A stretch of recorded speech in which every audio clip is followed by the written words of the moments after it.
You never know when that moment that changes everything will come. A quiet afternoon in a suburban neighborhood, where the loudest sound is usually a lawnmower or a delivery truck. But sometimes injustice doesn't wait for dramatic settings. Sometimes it comes one day on a driveway, in a moment witnessed by neighbors from their porches.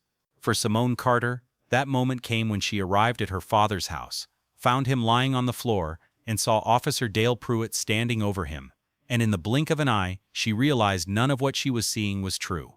Marcus Carter was 58 years old, a retired U.S. Navy SEAL who had served for 22 years, been deployed to war 4 times, and kept a box full of commendations in his bedroom closet, because that was the kind of man he was, someone who had achieved extraordinary things and kept them quiet.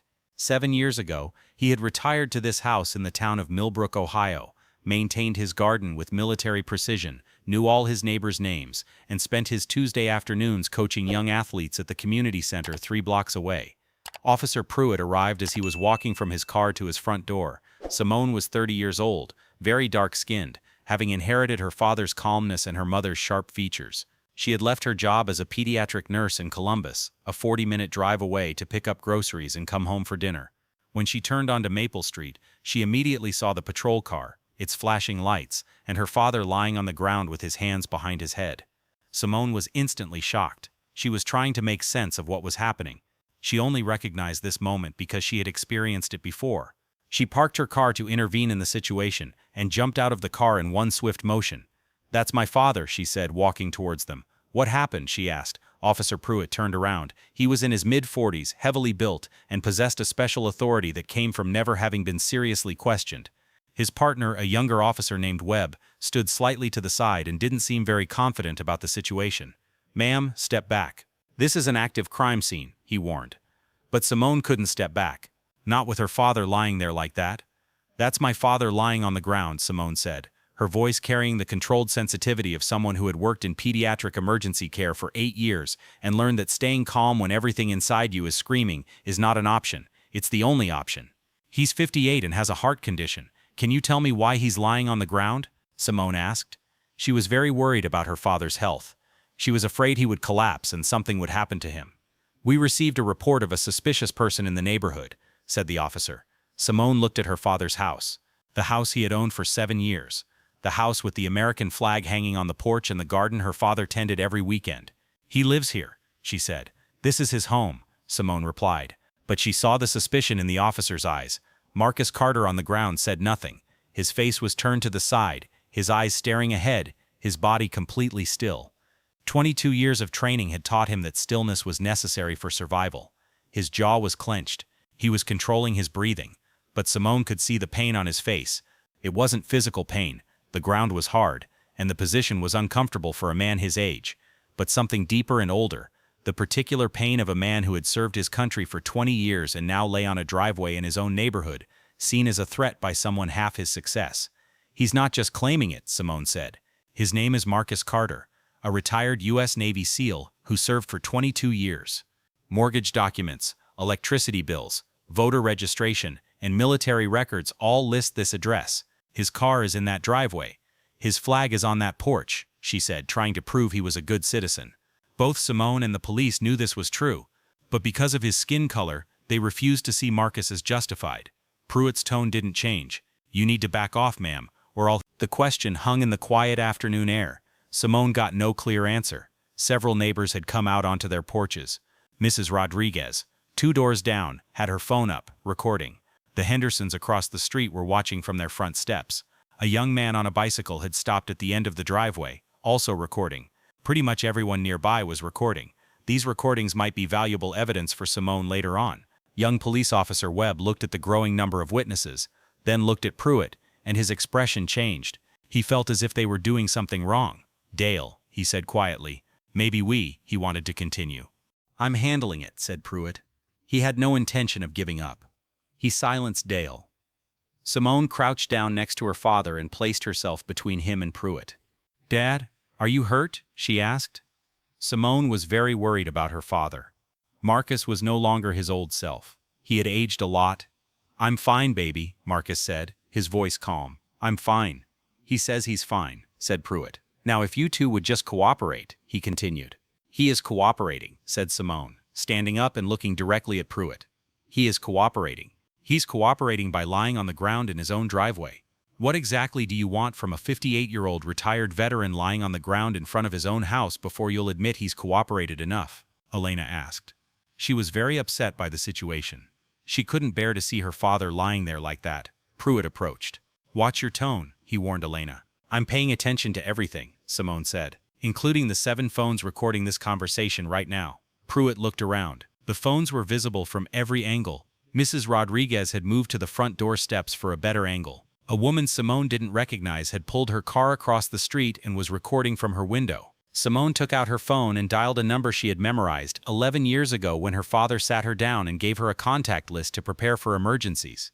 The phone rang twice. "Uncle Ray," she said when it answered. "I'm at my dad's house on Maple Street. Call the others and get here as fast as you can." Elena requested help. Raymond Cole, a retired Navy SEAL and Marcus Carter's teammate for 14 years, was visiting another former teammate for their monthly lunch at a house 12 minutes away. He said 4 words: "We're on our way." Simone put her phone in her pocket and looked at Pruitt. "My father served this country for 22 years, she said, her voice clear and carrying through the neighborhood. "He completed 4 combat tours. He earned the Silver Star, 2 Bronze Stars, and the Purple Heart. He bought this house 7 years ago and lived here quietly, respectfully, and with more dignity than this situation deserved. And now he's going to get out of that driveway," she said. She bent down and reached out her hand to her father. Pruitt stepped forward. "He won't get out without me telling him to," he commanded.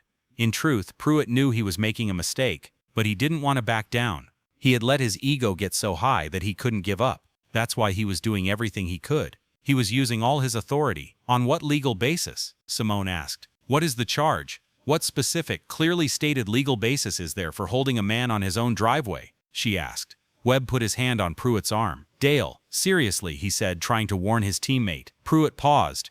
The accumulated weight of the recording phones, his partner's statement, the watching neighbors, and the calm, confident demeanor of the woman in front of him created a moment of genuine hesitation in him. Marcus Carter assessed the moment. He accepted his daughter's hand and rose from the ground with the careful dignity of a man who had risen from worse places and worse situations. He straightened his shirt. He looked at Pruitt impassively. "I live here," Marcus said simply. "I've always lived here," he replied. Then they heard it. The sound of vehicles arriving simultaneously at both ends of Maple Street. 2 trucks and 3 cars stopped in a coordinated line, with the precise efficiency of people who had been making delicate deliveries under pressure for years. 13 men got out. Their ages ranged from late 30s to early 60s. They wore civilian clothes, jeans, t-shirts, jackets, but they carried themselves with the distinct bearing of people who had worked in far more dangerous environments than a suburban driveway, and they crossed the lawn with the calm, determined movements of a unit that made its presence felt without any hurry. Raymond Cole led the way. He was 61, broad-shouldered, with graying temples and eyes that had seen far too much to make drama seem unnecessary. He stopped 10 paces from Pruitt and looked at Marcus.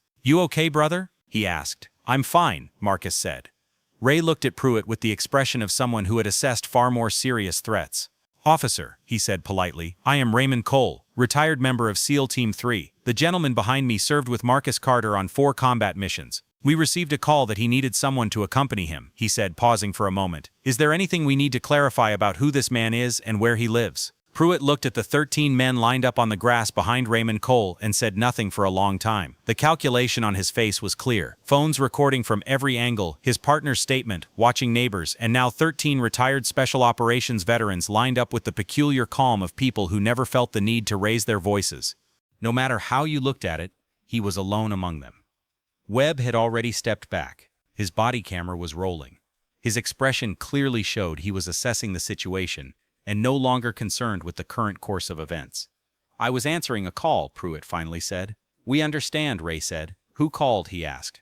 Pruitt didn't answer immediately. He paused. "Because I've lived on this street for 7 years," Marcus said, standing next to his daughter, his voice carrying the quiet authority of someone who had commanded men in situations that made this seem simple. "And I want to know which of my neighbors reported me walking from my car to my front door," he said. It was a perfectly reasonable request. The silence that followed was answer enough. Still holding her phone on her front steps, Mrs. Rodriguez said clearly from across the quiet street, "No one in this block reported anything. We know Marcus. We've known him for 7 years." Several other neighbors nodded or verbally confirmed this from their porches. Simone had been watching Pruitt's face from the beginning. She was a pediatric nurse who had spent 8 years reading the expressions of stressed people, parents in the emergency room at 3 in the morning, children in pain trying to explain what they couldn't put into words. She had learned to read what faces said when mouths said something else. What Pruitt's face was saying now was that the call hadn't come from this neighborhood. The call, if it had actually been made, came from somewhere else. A non-emergency report by someone who saw a black man on this street and decided his presence needed to be explained. She pulled out her phone and called her father's lawyer, not because she needed guidance at that moment, but because she wanted the call recorded, time-stamped, and documented. The lawyer was a woman named Dr. Patricia Moore, who had been practicing civil rights law in Columbus for 21 years, and she answered on the second ring. While Simone gave her a 60-second summary, Pruitt was parked on the driveway, and 13 former Navy SEALs waited with the patience of people accustomed to waiting as long as necessary. "Document everything," Patricia said. "Get the incident report number. I'll be there in 40 minutes, she replied. Things were getting serious. The police officers were realizing they had made a mistake. Pruitt in particular was becoming more aware of it. Ray Cole had worked alongside Marcus Carter for 14 years in environments where quickly and accurately reading a situation was not a professional skill but a necessity for survival. He read this situation in about 30 seconds. He walked over to where Pruitt was standing and spoke in a tone of voice that wouldn't reach the neighbors' phones. "Officer, I'd like to make a suggestion. Not as a threat, not as a confrontation. As the professional courtesy one person who has spent their career in service shows another," he said, pausing for a moment. "The next 30 minutes will largely determine what the next few years of your professional life will look like. The footage the neighbors took has already been uploaded. Mr. Rodriguez told me as she passed by. Our lawyer is 40 minutes away. Everything that happened here has already been documented." He looked steadily at Pruitt. "You have a choice about what happens next. This is really unusual in these situations, and I advise you to take it seriously," he said. Pruitt looked at Webb, who was looking at his shoes. He looked at the phones still being held aloft in the neighborhood. He looked at Marcus Carter standing in his driveway, his daughter beside him and 13 teammates behind him. He understood more clearly at that moment just how far things had gone. But there was no turning back now. Simone didn't seem like she was going to back down. She was the kind of person who would never forgive this disrespect towards her father. He wrote down the incident report number and handed it to Simone without being asked. Then he got into his patrol car and drove away. After the car left Maple Street, the neighborhood fell silent for a moment. Then Mrs. Rodriguez came across the lawn with the unique energy of a woman waiting for the right moment and hugged Marcus without saying a word. Marcus had remained completely still throughout this whole episode, but he closed his eyes for a moment. "Come inside," Simone said. "All of you." 14 men, Marcus's daughter, and half the neighborhood spent the next 2 hours in Marcus Carter's living room. Someone made coffee. Someone else ran to the store for food. The former SEALs sat on chairs, on the floor, and on the back porch steps, just as units do when a mission is over and debriefing is informal. And they talked about what had happened with the direct, plain honesty of people who have learned that clarity is not optional after a difficult event. Marcus sat in his chair by the window. He was quieter than the others. His daughter was sitting on the arm of the chair next to him. "I keep thinking about the driveway," he said at one point. "I've been in truly dangerous situations. Real danger, real threats. And in those situations I knew how to act. I knew what to do," he said, and paused for a moment. "This was my driveway, and I didn't know what to do, because I couldn't do the things I knew how to do, the things I was trained to do. Not because I was afraid of the police, because I was afraid of what would happen if I was seen doing them." For a moment no one spoke. Ray said, "You did everything right." "I know," said Marcus. "That's the hard part," he continued. Patricia Moore arrived 43 minutes after Simone's call. She reviewed the footage from the 7 separate cameras in the living room, took statements from Marcus, Simone, Ray, and 3 neighbors, and prepared her preliminary assessment that afternoon. They had all the necessary information and documentation. With this evidence, they could prove all the disrespect and discrimination that had occurred. Pruitt's incident report stated that a non-cooperative suspect had been subjected to a welfare check. The 7 video recordings showed a man walking from his car to his front door, complying with every instruction, and lying on the ground for 11 minutes while his daughter and neighbors provided clear and verifiable information confirming his identity and residence. "These don't add up," Patricia said, holding both documents. "This is where we'll start," she continued. The police department's Internal Affairs Division filed official complaints with the city's Civil Oversight Board and the State Attorney General's office simultaneously. She added 7 video recordings, the time-stamped entry log of the incident report, the neighbors' statements, and Marcus Carter's military service records: 22 years of documented service, 4 combat tours, a Silver Star, 2 Bronze Stars, a Purple Heart, an honorable discharge. Additionally, to find the source of the report that led Pruitt to Marcus's driveway, They requested public records of all non-emergency calls made within a 1-mile radius of Maple Street in the previous 48 hours. The department's response came faster than anyone expected. The next morning, the chief's office called Patricia directly. The internal investigation was announced to the public that afternoon. Pruitt was placed on administrative leave until the results were announced. This was not because the department generally moves quickly on such matters, but because the footage had made local news the previous evening and statewide news that morning, and the 7 separate recordings of the 11-minute driveway encounter were not a situation the department's communications unit could handle with a careful explanation. The public records request yielded results within 10 days. The call that prompted Pruitt's intervention was made from a registered number belonging to a man who lived 4 blocks away and had no prior connection to Marcus Carter. The call reported a suspicious man watching properties on Maple Street. The caller had seen Marcus unloading groceries from his car. Patricia filed an additional complaint because a false police report had been filed. The internal affairs investigation concluded 6 weeks after the incident. The findings were clear and documented. Despite Marcus and Simone's explicit and repeated statements, Pruitt failed to verify the individual's identity, failed to follow department protocol requiring verification before detaining a person, and filled out an incident report that significantly misrepresented the individual's level of cooperation. The finding of misconduct applied to all 3 charges. Pruitt was punished with a 30-day suspension, mandatory retraining, and an official note added to his personnel record. He was not fired. Patricia had requested his termination but was unsuccessful. What she did succeed in achieving was an official finding of misconduct that was entered into the official record and could not be sealed or expunged. The civil case was settled 3 months after the complaint was filed. The city agreed to pay Marcus Carter monetary damages, to formally acknowledge in writing that the incident constituted a civil rights violation, and to provide mandatory department-wide training on constitutional requirements for identity verification procedures and the arrest of individuals outside their homes. The man who filed the false report was separately prosecuted under state law for filing a false police report.